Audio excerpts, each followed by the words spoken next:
चलो वो आओ। कक्षा 12 बायोलॉजी है। ये वो क्वेश्चन बहुविकल्पी में हमने रखा है जो कि आपके प्रश्न पत्र में लगातार रिपीट करते रहते हैं। जैसे इसमें 2-3 क्वेश्चन ऐसे भी हैं जो कि आपके पिछले प्रश्न में भी पूछे गए हैं और आने वाले प्रश्न में भी हो सकता है कि 2-4 क्वेश्चन इसमें से पूछ ले जरूर। जैसे मैंने इस पे ये जो आखिरी वाला रखा है क्वेश्चन, ये तो 100% आने का पूरा चांस है इस बार वाले पेपर में। ऊपर देखेंगे तो 2-3 क्वेश्चन ऐसे 4 होंगे 5 होंगे जो कि अगले साल के एग्जाम में भी पूछे हैं। हो सकता है क्वेश्चन को रिवीजन भी कर सकता है। ये नहीं कुछ बच्चे होते कि सर जी अगले साल पूछा था इस साल नहीं पूछेगा, कोई ये मायने नहीं रखता है। हो सकता है अगले साल का पेपर इस साल भी पूछ सकता है, केवल उसका कोड चेंज कर देता है, बकिया पेपर सेम होता है। तो इससे नहीं घबराना है, आपको रिवीजन करना है।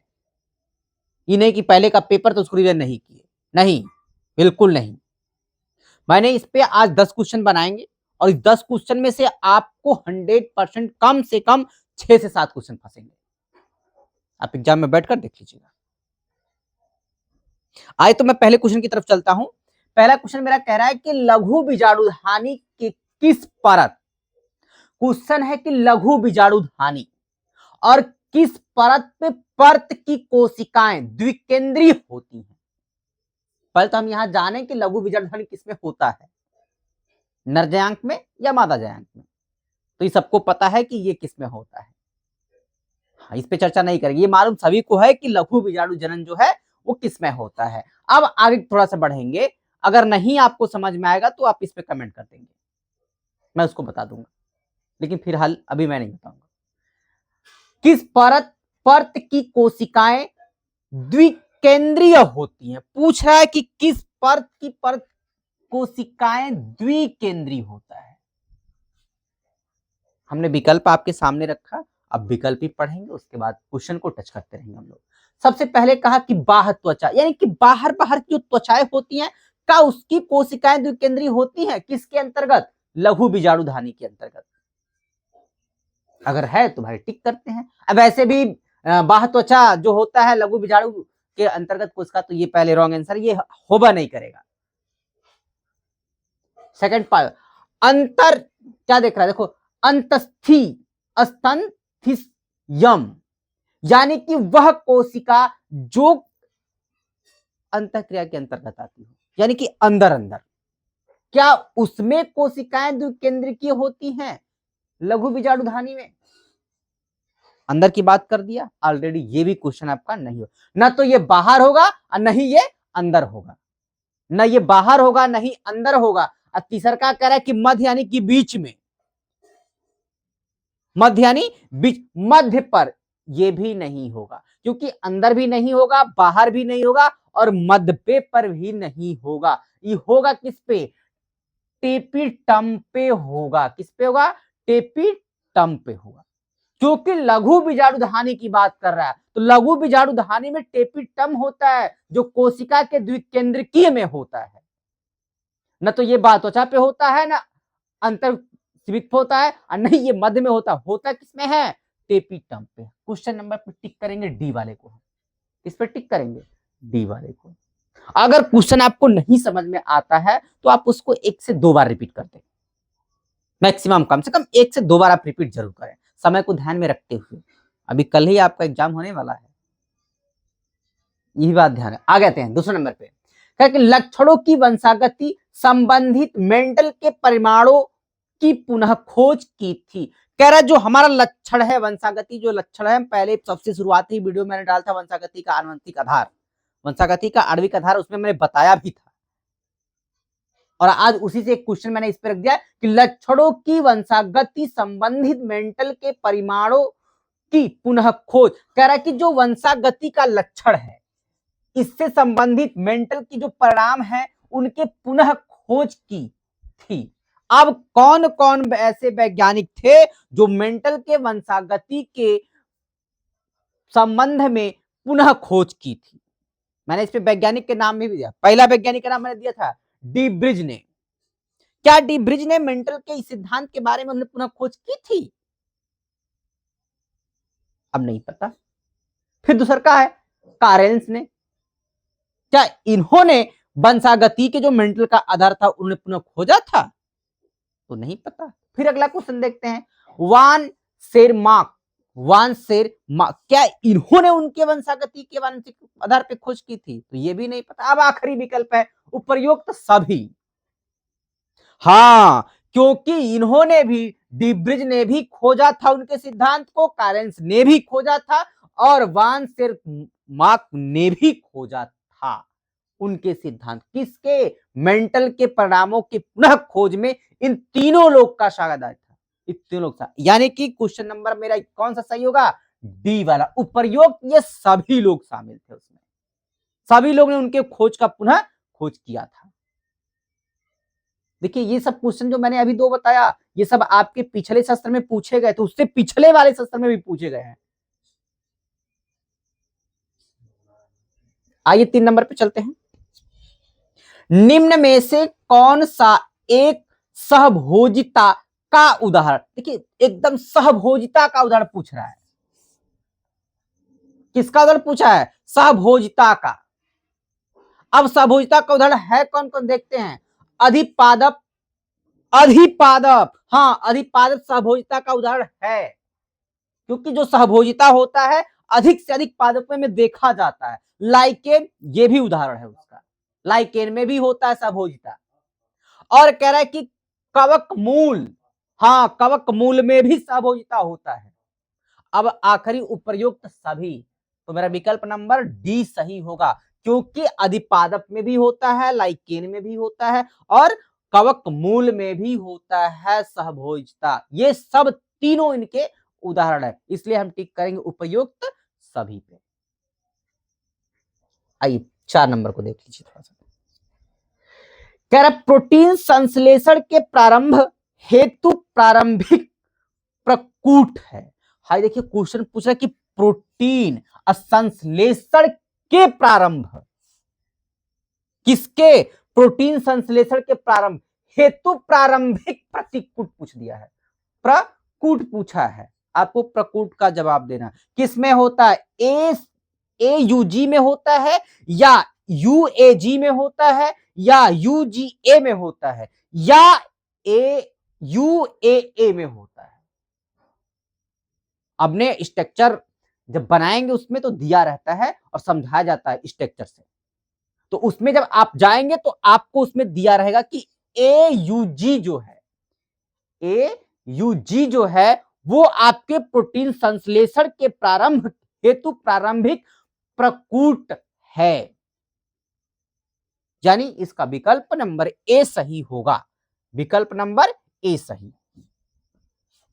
4 पे आइए 5 पे देखते हैं, डीएनए का कौन सा सूत्र आरएनए अणु के निर्माण के लिए साँचे का काम करता है? भैया ये डीएनए है, कौन सा पूछा है जो सूत्र है जो आरएनए के किसके अणु के निर्माण के लिए क्या तैयार कर रहा है? साँचा, साँचा यानी कि ढांचा, यानी कि उसका आकार तैयार कर रहा है। तो कौन कर रहा है देखते हैं, आइए।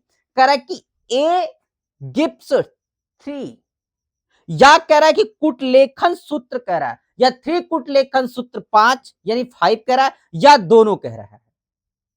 या तो ये कहेगा आपको, या ये कह रहा है, या ये कह रहा है, मतलब कि आपको इस पे 4 विकल्प दिए हैं, आपको टिक करना है, एकदम देख के सही से टिक करेंगे, क्योंकि आपका डीएनए का कौन सा सूत्र आरएनए अणु के निर्माण के लिए साँचे का काम करता है। तो सर ए वाला आपका सही होगा, क्योंकि 5 कुटलेखन सूत्र 3 ही है जो कि आपके डीएनए के सूत्र आरएनए का साँचे को तैयार करता है। आइए 6 नंबर पे चलते हैं। देखिए 6 नंबर क्वेश्चन में क्या पूछ रहा है, लैक ओपेरान किसकी उपस्थिति में क्रियाशील होता है? अब कह रहा है कि लैक ओपेरान जो है ये किसकी उपस्थिति में क्या कर रहा है? क्रियाशील हो रहा है। क्या हो रहा है? क्रियाशील। किसके हो रहा है? ग्लूकोज, ग्लूकोज के माध्यम में, या ग्लूकोज में होता है, या लैक्टोज में होता है, या सुक्रोज में होता है, या गैलेक्टोज में होता है। किसमें होता है? आप देखते रहेंगे, तो आप इन पे ग्लूकोज पे नहीं जाएंगे, क्योंकि ये देखिए ग्लूकोज है, लैक्टोज है, सुक्रोज है, उसके बाद तो आप इस पे चलेंगे लैक्टोज जो है, इनमें जो है कि उपरांत की उपस्थिति में क्रियाशील होते हैं, तो आपका विकल्प नंबर बी होगा। अब अगला देखते हैं 7 नंबर। 7 नंबर क्वेश्चन में चलते हैं, देखिए 7 नंबर क्वेश्चन में क्या पूछ रहा है। चलिए आइए 7 नंबर देखते हैं। 7 नंबर में कह रहा है कि किसी जीव में गुणसूत्रों की एक सेट पर उपस्थित कुल डीएनए कहलाता है। कह रहा है कि किसी भी जीव में, हमारे यहां तो जीव तो बहुत है, लेकिन किसी भी जीव में गुणसूत्रों के एक सेट, केवल एक सेट की बात कर रहा है, पर उपस्थित कुल डीएनए कहलाता है। क्या जीन पूल कहलाता है, या जीनोम कहलाता है, या जीनोमिक्स कहलाता है, या जीन कहलाता है? तो हम सभी लोग, जैसे मैंने कहा कि वो आपका वंशागति का आणविक आधार में भी चेक करते हैं, उसके बाद एक और पाठ है उसमें भी हमने पढ़ा था, तो उसमें यह भी बताया गया था कि जो जीव होते हैं गुणसूत्र के अगर एक सेट की बात कही जाएगी, यानी पूरा का पूरा एक पर ही, केवल पूरा का पूरा एक पर, और वो चीज बताना है कि जीन पूल पे होता है, या जीनोम में होता है, या जीनोमिक्स में होता है, या जीन में होता है। तो देखिए पहले तो जीन पूल में नहीं होगा। जीन पूल का मतलब दो लोग को जोड़ना। पुलिया आप देखें ना, दो मार्ग को क्या करता है आपस में, जोड़ता है। तो यहां दो जीनों को जोड़ने वाली प्रवृत्ति को हम कह रहे हैं जीन पूल। इधर देखिए जीनोमिक्स दे रहा है, तो कई लोग का मिक्सर होगा, यानी कई लोग के मिलने के बाद। यहाँ जीन, यहाँ केवल एक लोग का बात कर रहा है। तो न देखिए पहले जीन पूल हो गया, एकदम रॉन्ग आंसर, क्योंकि दो लोग की बात कर रहा है, और यहाँ पूछा केवल एक सेट पर उपस्थित, दूसरा सेट की जरूरत न उसमें हो। फिर यहाँ जीनोम पूछा है, तो जीनोम तो सही है ही। कौन सही है? क्वेश्चन नंबर मेरा 20 सही है। देखिए जीनोमिक्स कहेगा, यहाँ कई जीनों को मिलने की बात कह रहा है, और यहाँ केवल एक ही जीन का बात कर रहा है।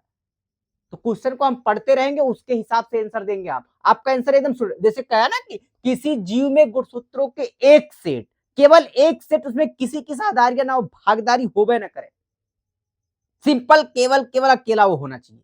तो यहाँ जीन पूल कह रहा था, यहाँ दो पूल जीनों का मेल है, यहाँ जीनोम अकेला अकेला है, इसमें कोई का रिमिक्स नहीं है, और यहाँ जीनोमिक्स कह रहा है, यानी कई जीन मिले हुए, यहाँ केवल एक का जीन का बात कर रहा है। तो आपका ये वाला विकल्प यानी कि बी सही होगा।